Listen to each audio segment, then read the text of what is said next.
À l'UNIKIN, les étudiants surveillent les examens en lieu et place des assistants et échappent des travaux en grève.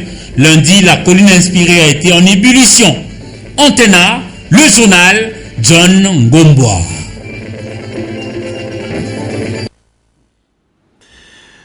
Bon début de semaine, madame, monsieur. L'autre nouvelle qui n'était pas certainement sommaire, mais qui a fait l'actualité, c'est bien l'ouverture du poste d'atterrage, l'inauguration du poste d'atterrage de la fibre optique en République démocratique du Congo. Une activité qui s'est déroulée en direct à la télévision. Nous y reviendrons avec un peu plus de détails tout à l'heure pour vous présenter essentiellement la coupure du ruban symbolique par les chefs de l'État et les lancements de la fibre optique permettant ainsi à la RDC d'être connectée réellement à l'ère du numérique à moindre coût. C'est les détails que vous donne Eric Kizami dans ce reportage qui présente les intérêts et de la fibre optique. Plutôt, le reportage est proposé par Nora Olondo Iloua. La fibre optique offre un débit d'information nettement supérieur à celui des câbles coaxiaux. Elle supporte un réseau large bande par lequel peuvent transiter aussi bien la télévision, le téléphone, la visioconférence ainsi que les données informatiques. Grâce à la fibre optique, la rapidité et la facilité de la navigation sur le net sont amplifiées. La performance de la fibre optique se qualifie aussi bien du côté de la télévision, notamment en permettant un système à haute définition de l'image et du son et facilite la 3D qui n'est rien d'autre que la visualisation de l'image projetée en 3 dimensions. Un autre avantage, c'est que l'entretien de la fibre optique est moins coûteux que certains types de câblage. Il faut souligner que la fibre optique n'a pas beaucoup d'inconvénients. Le seul et l'unique inconvénient demeure son prix. Les travaux de son investissement coûtent très cher et prennent beaucoup de temps. Comme je l'ai dit, nous allons revenir avant la fin du journal sur la cérémonie d'inauguration du poste d'atterrage de la fibre optique à Mwanda au Bas-Congo par le président de la République, Joseph Kabila. Elle a séjourné en République démocratique du Congo. Il s'agit de Valérie Trierweiler, compagne du président français François Hollande, qui était accompagnée de la ministre française déléguée à la francophonie, Yamina Ben-Guigui. Madame Trierweiler s'est donc rendue à Bukavu où elle devrait faire un don pour le compte de la France auprès des femmes et enfants victimes des violences dans cette partie de la République. Mais un peu avant cela, elle a été reçue par Raymond Tshibanda, ministre des Affaires étrangères et de la coopération internationale. C'est un reportage de Patricia Amouli. Yamina Ben-Guigui, ministre française déléguée à la francophonie, arrivée dimanche 7 juillet 2013, a eu des entretiens avec le ministre des Affaires étrangères Raymond Tshibanda. Ils ont entre autres parlé de la coopération bilatérale entre Paris et Kinshasa. La visite de Madame Ben-Guigui est précédée à celle de la campagne du président français François Hollande, Valérie Trierweiler, qui désormais milite pour en finir avec les violences à l'est de la République démocratique du Congo. Je continue aussi à mobiliser aussi bien la France que l'Europe sur la question des femmes à l'est du pays. Et puis, comme vous le savez, la France vraiment soutient cet élan pour que la paix revienne à l'est du pays. La campagne du président français et la ministre française déléguée à la francophonie séjournent depuis lundi 8 juillet à Bukavu, au Sud Kivu, pour soutenir les femmes victimes de violences sexuelles par dedans, à l'hôpital Pandi notamment. Il était annoncé pour aujourd'hui les procès ministère public contre Diomi Ndongala, accusé de viol sur mineurs, a été reporté. Notre équipe de reportage a par contre rencontré au niveau de la Cour suprême de justice l'avocat de Diomi Ndongala, maître Yala Toutou s'exprime au micro de Sylvie Fortuné Mboula. Il est impératif et il est de l'obligation tant du parquet que de l'administration de la Cour suprême de faire parvenir à l'honorable Diomi Longala la citation à prévenir. Et ainsi, il pourra rencontrer le motif de l'accusation. Oui, vous savez, les décisions des institutions publiques sont ce qu'elles sont. Elles peuvent être entachées d'irrégularités. Elles sont ce qu'elles sont. Je vous informe par la même occasion que l'honorable Diomi a attaqué la décision de son invalidation à la Cour suprême de justice. Nous avons introduit une requête dans ce sens-là. Et il est comparé comme prévenu. Et c'est parmi les moyens qui feront l'objet de débats lors de l'audience la plus utile. Et vous serez informés des moyens que nous soulèverons quant à cette qualité. Défendre la liberté de la presse, une affaire de tous, c'est le thème qui a guidé l'atelier organisé ce jour par l'ONG Journalistes en danger. Reportage Anne-Marie au site, Natacha Bomongo et Hugues Moussangilai. C'est pour faire l'état des lieux sur la situation de la liberté de la presse et de renforcer les capacités de surveillance de la liberté de la presse dans toutes les provinces de la République démocratique du Congo. Pour l'ONG Journalistes en danger, les journalistes ont l'obligation de donner à ses compatriotes une information de bonne qualité. C'est un appel que nous lançons à tous les journalistes pour qu'ils puissent s'engager dans ce combat pour défendre la liberté de la presse, pour défendre le métier de journaliste qui est un métier important pour la démocratie de ce pays. Et vous savez que dans notre pays, bien que cette liberté soit garantie par la Constitution, nous avons beaucoup de cas de violence, de violations de la liberté de la presse. Des journalistes sont assassinés, d'autres sont arrêtés, d'autres sont menacés, sont agressés. Et nous devons être là chaque fois pour faire en sorte qu'aucun cas d'atteinte, de violation à la liberté ne puisse passer inaperçu. Nous devons pouvoir les dénoncer et nous pouvons le faire que par des médias, qu'avec des journalistes. Certains participants à cet atelier ont déploré le fait qu'en RDC, peu de journalistes accèdent à l'information qui concerne la situation sécuritaire du pays. Quelques journalistes ont même perdu leur vie en cherchant à accéder à certaines informations. Les journalistes et les premiers responsables ayons conscience de cette responsabilité qui se situe au cœur de la nation, qui consiste à donner les éléments qui ouvriraient les yeux de la nation, qui apporteraient au cerveau collectif la conscience qu'il faut pour réagir comme un peuple qui se veut digne, comme un peuple qui connaît son métier, c'est-à-dire construire le mieux-être collectif. Il faut noter que cet atelier prendra 3 jours, du 8 au 10 juillet prochain. Dans cette partie des chiffres. Droit constitutionnel, c'est les titres de l'ouvrage, publié par le professeur Jean-Louis Esambo. C'était samedi dans la salle auditorium du Fleuve Congo Hotel. C'est un reportage de Mami Tambou et Blaise Lunda. Constitutionnel, nouvel ouvrage de 319 pages avec 7 chapitres, est un patrimoine scientifique à vocation pédagogique qui aborde les données constitutionnelles et politiques, la notion de l'État, la Constitution, le pouvoir politique, la limitation du pouvoir, les régimes et partis politiques, ainsi que les groupes de pression. Dans une société démocratique où la Constitution est sujette à discussion, l'auteur, le professeur Jean-Louis Esambo, apporte une innovation. La dimension africaine de droit, la perception africaine de l'État et du pouvoir, le rôle joué par l'Église dans la vie politique, en Afrique et dans le monde. Les lecteurs ont été incités à lire l'ouvrage dont la qualité a été vantée par le professeur Évariste Bouchab. Les livres de droit constitutionnel peuvent se ressembler, mais ils ne sont pas identiques. D'abord, la question des styles. L'ouvrage du professeur Jean-Louis Esambo est élaboré dans un style limpide. Le droit constitutionnel est le bienvenu sur le marché du livre à travers son baptême par le père Léon de Saint-Moulin. Se lancer sur les vagues de l'opinion publique et du marché, où tu es effectivement apte à contribuer au progrès de la compréhension de l'organisation de nos sociétés dans leur constitution. Il convient de rappeler à l'intention des passionnés de la lecture que Jean-Louis Sambo est aussi auteur de l'ouvrage La Constitution du 18 février 2006 à l'épreuve du constitutionnalisme.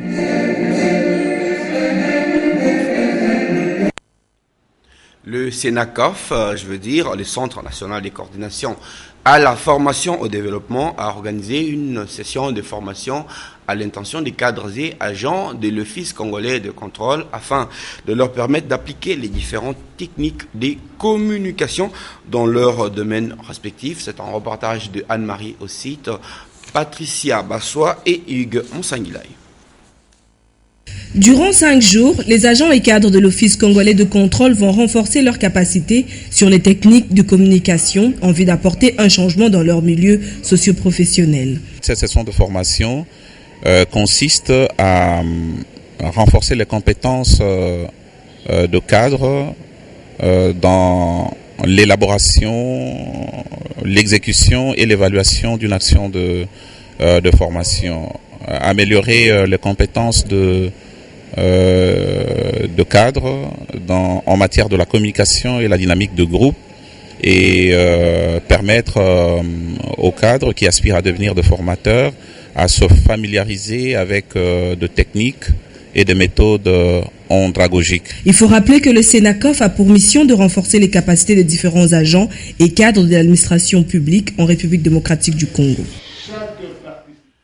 Remis ce lundi 8 juillet au commissariat général de la police des cartes des services sécurisés aux éléments de la police nationale congolaise. Ceci après l'étape d'identification. C'était en présence du ministre de l'Intérieur et de l'ambassadeur de l'Union européenne. Nous y reviendrons avec plus de détails et d'images dans nos prochaines éditions, déjà demain à partir de 7h30. Les collectifs des syndicats et associations des enseignants fustige les comportements de certains professeurs qui sabotent leur mouvement de grève par des méthodes qui vont à l'encontre de la loi et de la déontologie académique. Voilà pourquoi un affrontement a eu lieu ce matin entre le chef des travaux et assistant de l'université de Kinshasa et leurs étudiants. Plus de détails dans ce reportage de Nadine Ngaloula et Douzaine Belebele. Cela fait une semaine depuis que les membres du personnel scientifique de l'ESU observent un mouvement de grève. Ils réclament la majoration du barème salarial et déplorent l'écart de salaire qui existe entre eux et leurs professeurs. Nous revendiquons nos droits. L'État doit nous reconnaître. Un chef de travaux doit avoir $2,000, un assistant premier mandat doit avoir $1,500, deuxième mandat doit avoir $1,600. Et comme ça, on va se retrouver. Le secrétaire général du collectif du personnel scientifique affirme que le chef de travaux et assistants vont jusqu'au bout pour obtenir gain de cause. Donc il n'y a pas débordement, nous le faisons dans le juste limite de loi en vigueur. Donc vous devez être rassurés, les assistants seront là pour veiller à ce que ce mouvement réussisse parce que nous avons besoin d'atteindre un objectif et cet objectif c'est le résultat de nos négociations, de notre combat, c'est que cet assistant puisse avoir, ces chefs de travaux puissent avoir un traitement, n'est-ce pas, humain qui pourra lui permettre de pouvoir faire face à toutes les préoccupations qui lui seront présentées. Les étudiants de leur côté disent non à cette situation. Ce sont les assistants qui s'occupent des travaux pratiques, qui s'occupent souvent de l'enseignement. Les professeurs sont déjà de vieux, ils ne viennent même pas se présenter dans l'auditoire pour enseigner. Nous voulons aussi qu'on puisse servir les assistants parce que c'est eux qui nous encadrent. S'ils sont mal payés, nous aussi nous serons mal encadrés. Le recteur de l'UNIKIN, Jean Labana, a invité les grévistes au respect de la légalité et de s'abstenir de toute forme d'antivaleur susceptible de perturber l'ordre public. Je vous l'annonçais en ouverture du journal. La station d'atterrage de la fibre optique a été inaugurée ce lundi à Mwanda, dans le Bas-Congo, par le président de la République, Joseph Kabila. Les images sont prêtes maintenant avec Eric Izam. L'une des actions qui prouvera la révolution de la modernité, c'en est une. Le chef de l'État, Joseph Kabila, a lancé officiellement lundi 8 juillet l'opérationnalisation de la fibre optique à partir de Mwanda au Bas-Congo. La RDC est entrée par ses lancements dans l'ère du numérique. Le ministre de Poste, Nouvelles Technologies, de l'Information et de la Communication, Trifon Kinké, est revenu sur la panoplie d'avantages de la fibre optique. Les Congolais de tous bords espèrent que cette mise en service de la fibre optique profitera au peuple tout entier. Voilà. Alors, juillet, c'est la fin de la clôture de l'année scolaire dans beaucoup d'écoles. C'est le cas du complexe scolaire dont Alberione Mouloudiki à Salongo, dans la commune de Lemba, mais un complexe scolaire marqué par les faibles pouvoirs d'achat et des parents et peut-être aussi des enseignants, pourquoi pas. Reportage pour Paul Ndiako, Magali Sissi. Tout est bien qui finit bien. Les élèves du complexe scolaire Don Alberian Mouloudiki ont manifesté leur joie en présence des parents et responsables de l'école à cette clôture de l'année 2012-2013. Chants, théâtres, poèmes, danses ont accompagné cette activité, malgré le quartier où se trouve cette école et les difficultés que les parents éprouvent pour honorer les paiements des frais scolaires. Les chefs de l'établissement ont fait fi de tous ces problèmes. Au bénéfice des élèves, ils ont fait de leur mieux pour terminer l'année scolaire 2012-2013 en beauté. Le message est adressé aux parents de veiller à l'encadrement des enfants. Les vacances ne doivent pas être un moment de distraction, de se lancer aux choses futiles, mais plutôt de leur préparer à embrasser l'année prochaine 2013-2014 avec détermination afin que les erreurs passées ne se reproduisent plus, car l'avenir de ce pays repose entre les mains de la jeunesse. Un bâtiment pimpant neuf pour le secrétariat général à la culture et art. Il a été inauguré ce lundi par le ministre de la culture et art, Banzamou Kalai Sungu. C'est un reportage d'Africa Mojinga et Mathieu Ngadipovi. Après 9 mois de travaux, le nouveau bâtiment du secrétariat général à la culture et art a été restructuré et réhabilité par la CESCO Esperel de Madame Fortunata Kiaparontina, qui s'en félicite. Après des jours et des mois de labeur, toute l'équipe de CESCO SAER est fière d'avoir tenu sa parole suite aux promesses tenues lors de la pose de la première pierre. Nous tenons à remercier chaleureusement son Excellence Monsieur Banza, ministre de la Jeunesse, Sport, Culture et Art, pour sa confiance. Il nous a permis de nous joindre à ces efforts pour que ce nouveau cadre de travail soit une œuvre portant des résultats positifs dans l'élévation de la jeunesse, de la culture et des arts en RDC. Pour le secrétaire général à la culture et art, cette œuvre est une suite logique de la vision du chef de l'État qui prône la révolution de la modernité. Ces bâtiments qui se trouvaient dans un état de délabrement total laissaient donc les passants et les requérants des différents services culturels dans un état de grand étonnement. Soyez rassurés, Excellence, Monsieur le Ministre, que toutes les dispositions utiles seront prises avec votre concours, bien sûr, afin de prendre soin de ces bâtiments rénovés. Il convient de rappeler que la pose de la première pierre a été faite le mardi 16 octobre 2012. Nous ne l'avions pas annoncé en ouverture. Sachez que la compagnie aérienne camerounaise Camerco a dévoilé son projet et ses ambitions en RDC et en Afrique. C'était à travers l'atelier qu'elle a organisé vendredi 5 juillet à l'intention des agences des voyages. La rencontre a eu lieu dans un restaurant de la place et c'est une page magazine que vous propose Alain Kuka. L'Afrique en général et la RDC en particulier devront désormais compter avec la Camerco, l'étoile du Cameroun. Présente en RDC depuis le mois de novembre 2012, la compagnie aérienne camerounaise a organisé vendredi 5 juillet un atelier commercial à l'intention des agences de voyage. L'occasion a été propice pour son directeur des ventes internationales, Job Ikose, d'exposer la vision de Camerco. Notre vision, a-t-il affirmé, est de devenir la compagnie aérienne leader qui relie la façade atlantique de l'Afrique au reste du monde. Et parmi les missions qu'il a énumérées, il y a entre autres développé une compagnie aérienne rentable et fiable avec une passion pour l'innovation et l'excellence. Déjà pour commencer, il ne faut pas du tout confondre la défunte Camer à Camerco. Celle-ci est une nouvelle compagnie distincte de la première, comme l'a si bien expliqué le country manager de Camerco en RDC, Jérôme Minet. Camerco, c'est une nouvelle compagnie créée par décret présidentiel qui est complètement qui n'est pas d'autre Camer, selon le décret présidentiel. Camerco, c'est une compagnie qui a à l'heure d'aujourd'hui 3 avions, un 767 et 2 Boeing 737-700. Et comme l'a dit le directeur des ventes, nous desservons pratiquement l'Afrique centrale, l'Afrique de l'Ouest, et puis dans un proche avenir, nous irons jusqu'à, d'après les prévisions, nous irons peut-être en Asie et au-delà.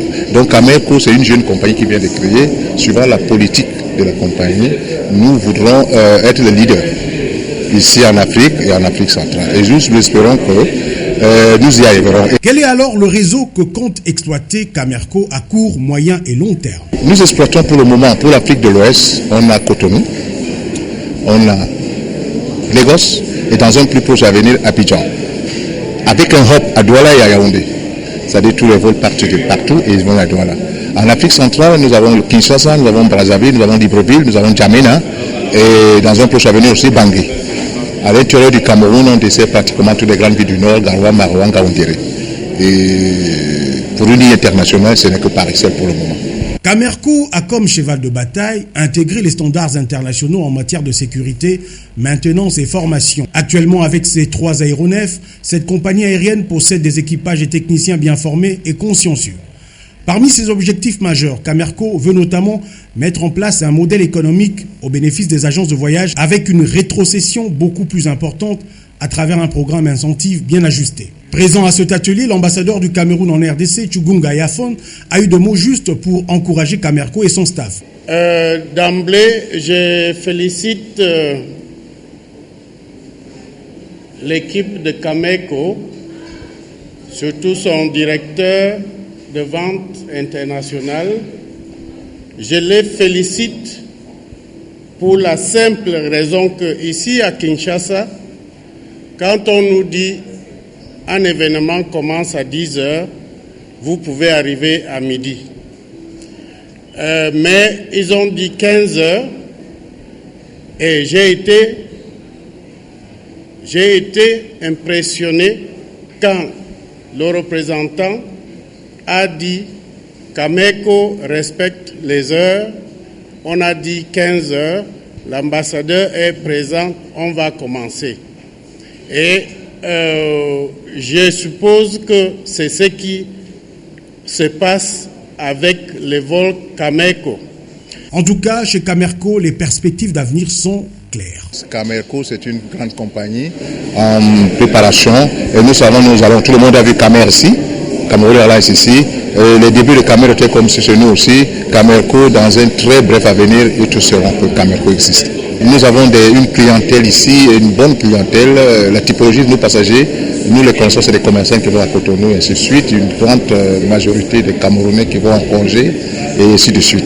Donc nous sommes sûrs et certains que nous allons devenir une grande compagnie. C'est notre vision. Une bonne compagnie, nous sommes prêts à faire... aller jusqu'à, pourquoi pas, en une semaine, nous venons sur au moins 5 fois. Parce qu'en principe, il faudrait qu'on essaie. C'est pour cela que nous sommes dans cette optique où nous lançons des petites, ce genre d'événements pour qu'on essaie d'amorcer cette croissance pour qu'on puisse être ce que nous devons être et ce que nous voulons être en Afrique. C'est-à-dire la compagnie leader. Pour lier l'utile à l'agréable, un tirage au sort a été organisé à l'issue de cet atelier d'information et d'imprégnation.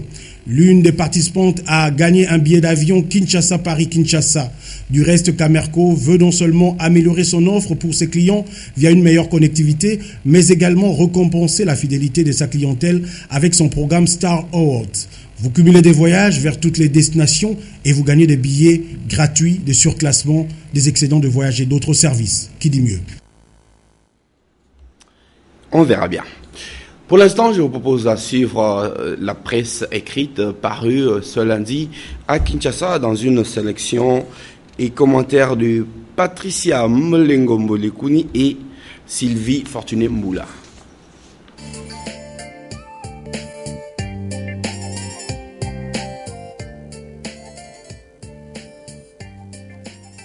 Bonsoir. Les parutions en ces débuts de semaine se sont intéressées au conclave de l'opposition qui s'est ouvert le week-end dernier.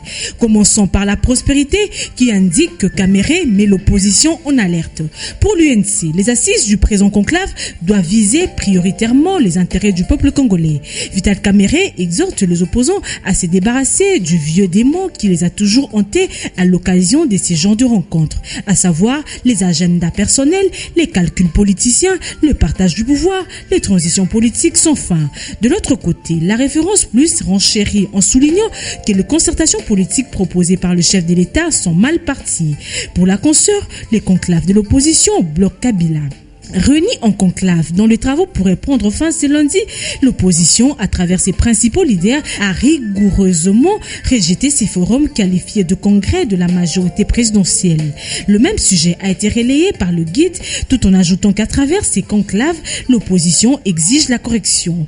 Pour les opposants, le dialogue doit être préparé par un comité paritaire chargé d'en définir l'ordre du jour, les mécanismes internationaux des facilitations et des médiations, ainsi que ceux du suivi de mise en œuvre de résolutions qui en découleraient.